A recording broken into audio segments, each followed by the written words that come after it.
И это были противостояния на море, да? Почему Соединенные Штаты в момент, когда стало понятно, что российская армия высадилась в Крыму, допустим, не подвели туда свой флот, не окружили русский флот и русские базы, и на этом вот противостоянии сказали уводить свои войска, и мы уходим. Например, как вариант.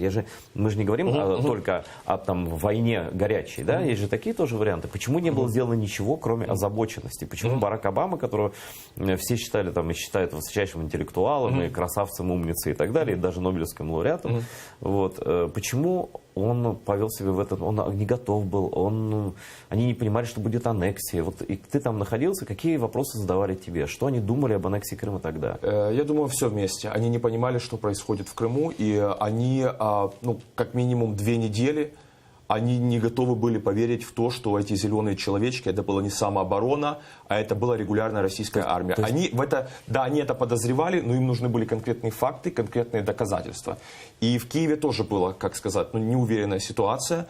Они не совсем понимали природу той власти, которая пришла после Майдана, и поэтому не было такой тесной коммуникации. И сама природа Обамы, я думаю, что вот когда он пришел к власти, первым, чем он начал, он был президент мира, он был Нобелевский лауреат, скорее, чем президент Соединенных Штатов Америки.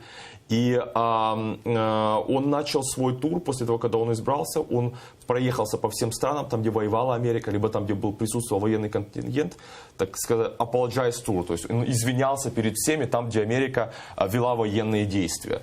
Вот, да, поэтому это был Вьетнам, по-моему, да, еще там. Ирак, Афганистан и тому подобное. Поэтому сама природа Обамы была миротворца.